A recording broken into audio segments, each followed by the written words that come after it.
Нэг жилийн дотор 10 их наядын орлого олдог. Цэвэр ашиг нь 4.5 их наяд гэж ойлгосон.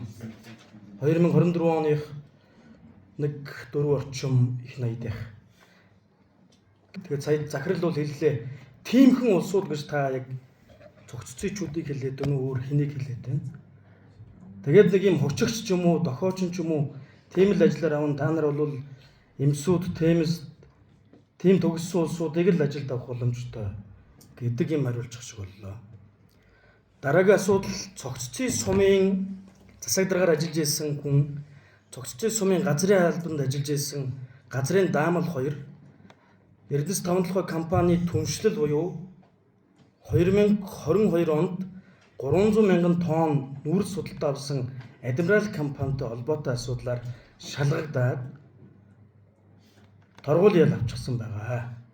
Өөрөөр хэлбэл газрын тухай хуулийн дээр газар гадаадын хөрөнгө оруулалттай компанид зөвхөн ашиглахаар л одоо өгдөг. Тэгэл одоо зориултынханд одоо яг л хуулийнхын дагуу олгосон хүмүүс өнөөдөр ингээд буруутан болцсон явж байгаа. Тэгээ одоо танахаас 3 дахь этгээзээр бол ороогүй байлаа. Гэхдээ нэг л шүгэн шийдвэр гарсан. Дээрээс нь улс төрийн бас зорилготой явж байгаа гэж бодож байгаа. Тийм учраас энэ газрын асуудалд олгоснороо захирамж гаргаснараа бат төвшин дарга 2 жилийн дараа буруутан болцсон байвал хариуцлагыг хэн хүлээх вэ?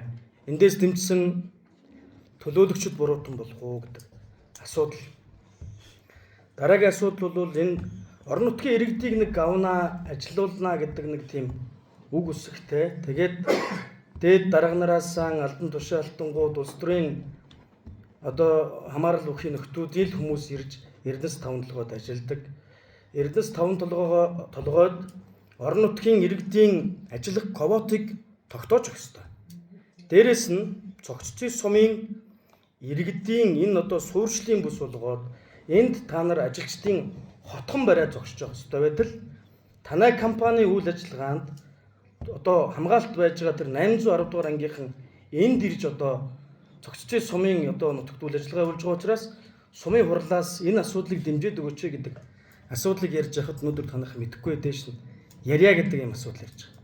Харамжийнхны дүүл гэж байдаг. Тэр харамжийнхны дүүлээс 7 дор байдалтай танах компани хандаж байгаа. Орж ирж асуух хулгалаараа, гуйх хулгалаараа газрал гууж ирж ирдэг ийм л нөхцөл байдалтай байгаа гэдгийг хэлэх нь зүг баг. Дээрээс нэг гормын санал байна. Энэ саналыг хураах байх. Цогццын сумтай Эрдэнэс тавталгын компани хамтын ажиллагааны гэрээ байгуулах ёстой. Ашигт малтмалын тухай хууль, бусад хууль тогтоомжуудыг үндэслээд заавал орон нутгийн компани одоо орон нутгтай засаг захиргаатай хамтын ажиллагаа гэрээ байгуулах ёстой. Гэтэл өмнөгөө аймагтай байгуулсан гэдэг ийм зүйл яриад яваад байдаг байж болохгүй.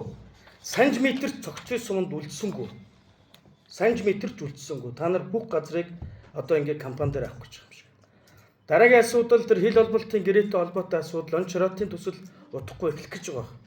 Тэм учраас цогццын сумтай та нар мэрэгч сургуулийн төв хэн барих хэвээр. Танах байгууллага барьчих болдгоо юм уу? Тэгэд ийм асуудлуудаа ярих хэвээр. Тиймхэн улсууд байдаг бол энэ цогццын сумын одоо сумын засаг даргын тамирын газартай цогццын сумтай хамтын ажиллагааны гэрээ байгуулж энэ сургууль цэцэрлэгийн асуудал дээрээс нь энэ танаас компанийг дагаж байгаа кемпүүчин хүртэл цогццын сумын төвд ороод ирчихсэн явж байгаа шүү дээ. Орд толгой майнинг тэдний туслан гүйцэтгэж байсан компаниуд ч хүртэл энэ дээр газаргүй хүртэл ингээ ороод ирчихсэн хэл амтай байгаад байдаг. Тэм учраас Эрдэнэс тавталгын компани цогццын сумтай хамтын ажиллагааны гэрээ байгуулсан дараа газрынхаа асуудлыг шийдүүлээ гэдэг ийм гормын санал оруулж байна.